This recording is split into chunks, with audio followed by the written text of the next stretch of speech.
कमला का स्वभाव बहुत ही अच्छा था। वह भले ही गरीब परिवार से थी, लेकिन कभी भी वह जरूरतमंदों की सहायता करने से पीछे नहीं हटती थी। लेकिन कमला को सभी सहायता करता देखकर उसके सास ससुर उस पर बहुत गुस्सा करते थे।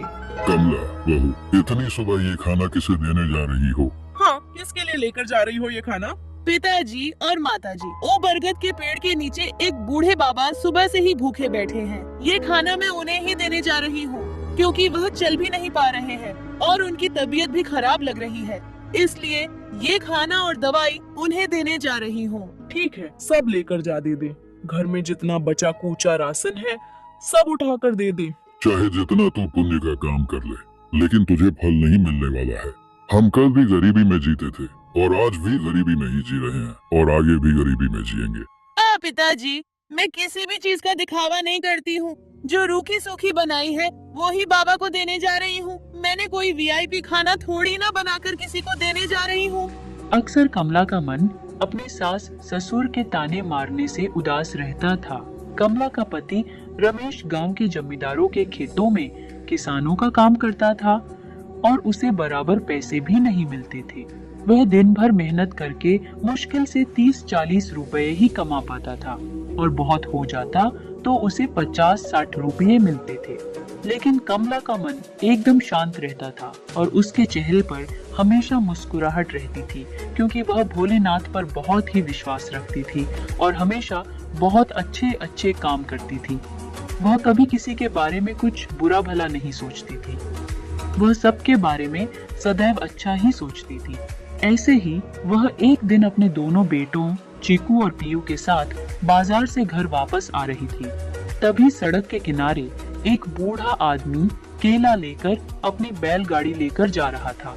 अचानक से उसकी गाड़ी के नीचे एक पत्थर आ जाता है, जिससे उसकी बैलगाड़ी डिसबैलेंस हो जाती है और गाड़ी वहीं पलट जाती है, जिससे पूरा केला सड़क पर दूर दूर तक फैल जाता है। और उस समय वहां पर सन्नाटा छाया हुआ था और उस सड़क पर कोई नहीं जा रहा था। हे ऊपर वाले, ये क्या हुआ? मेरी गाड़ी अचानक से कैसे पलट गई? अब इतना सारा केला मैं गाड़ी पर वापस कैसे भरूंगा? आप चिंता न करिए बाबा, मैं आपकी सहायता करूंगी।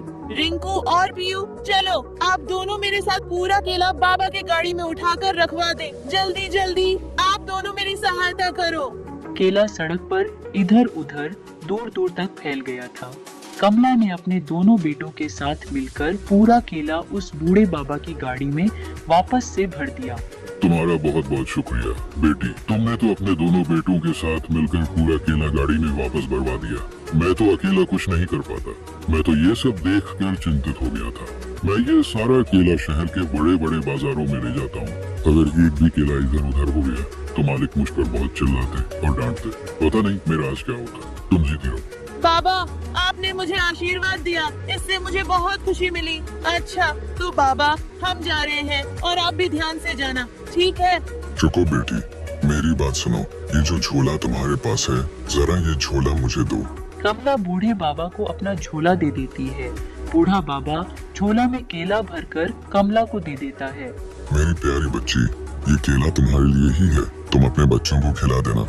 मगर बाबा, आपकी गाड़ी में से केले कम हो जाएंगे। कोई बात नहीं बेटी, जितने केले कम होंगे मैं उनका पैसा अपनी कमाई में से कटा दूंगा। तुमने जो मेरे लिए किया है ये बूढ़े आदमी की तरफ से एक छोटा सा उपहार है। मैं तुम्हारे लिए इतना तो कर ही सकता हूँ ना। आपका बहुत बहुत शुक्रिया बाबा। अब मैं चलती हूँ बच्चों को लेकर अपने घर। कमला केला से भरा झोला लेकर अपने दोनों बच्चों के साथ घर चली जाती है। अरे कमला, तू इतना सारा केला कहाँ से खरीद कर लाई है और तेरे पास इतना सारा पैसा कहाँ से आया है? कमला अभी कुछ बोलती तभी रिंकू ने अपने पिताजी को आज की सारी घटना बता देता है। पापा, एक बूढ़े बाबा का सड़क पर केला गिर गया था। हम तीनों मिलकर उनका पूरा केला वापस से गाड़ी में भर दिए, तो उन्होंने इतना सारा केला माँ को दे दिए। हाँ, पापा सड़क पर दूर दूर तक फैल गए थे।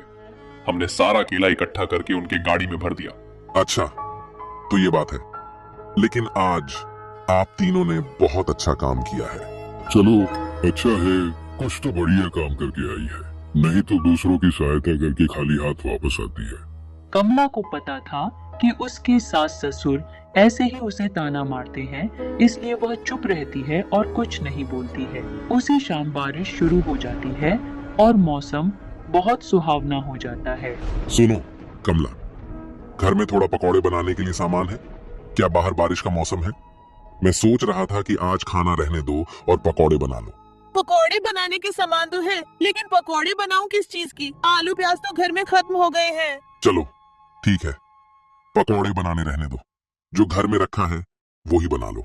रमेश ने बड़े उम्मीद के साथ मुझसे पकौड़े बनाने के लिए बोले हैं। कमला सोचने लगी, आखिर किस चीज के पकौड़े बनाऊं? तभी उसे घर में रखे केले की याद आती है। कमला झोले में से कुछ केले निकालती है और अच्छे से धोकर काट लेती है। फिर उन्हें बेसन में मिलाकर गरम गरम पकौड़े बनाने लगती है। कमला, तुम तो कह रही थी कि घर में आलू प्याज खत्म हो गए हैं, फिर ये पकौड़े किसके हैं? ये केले के पकौड़े हैं जी, उस बूढ़े बाबा ने मुझे दी थी।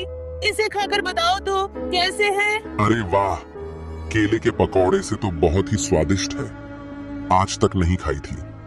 वाह कमला, तुमने तो कमाल कर दिया। उस दिन सबको गरम गरम केले के पकौड़े बनाकर खिलाती है। सबको केले के पकौड़े बहुत अच्छे लगते हैं। रात में सोते सोते कमला के दिमाग में कुछ चल रहा था। अगली सुबह जब वह सोकर उठी तो अपने पति रमेश से बोली, सुनिए जी, कल रात मेरे दिमाग में एक तरकीब आया था। हमारे मोहल्ले में जो भी पकौड़े बनाते हैं वो आलू प्याज बैंगन या तो टमाटर के होते हैं। केले के पकौड़े कोई भी नहीं बनाता।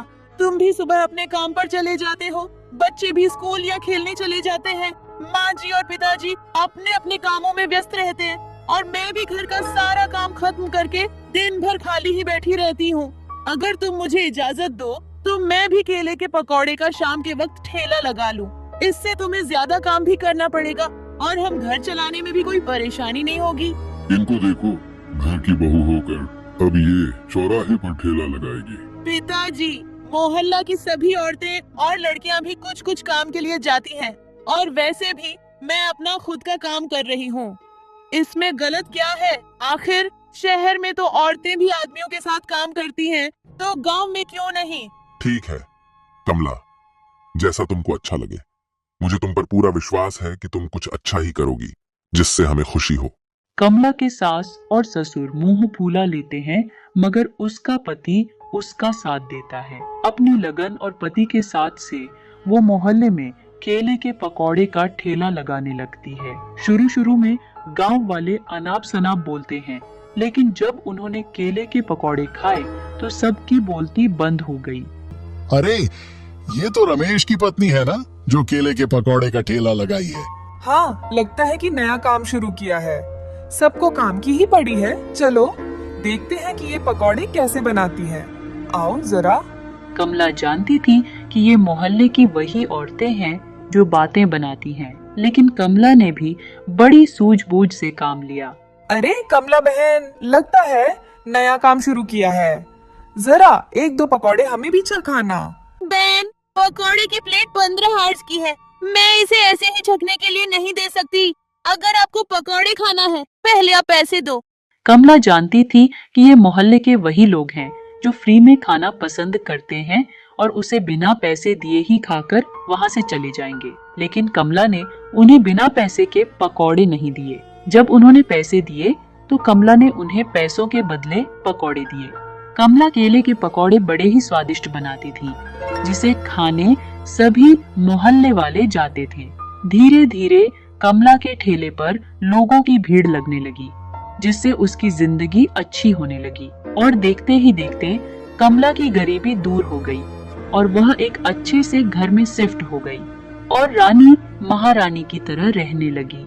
ये सब उसके अच्छे कर्मों और मेहनत का फल था जो उसको ऊपर वाले ने दिया। अब वो सब बहुत खुश रहते थे।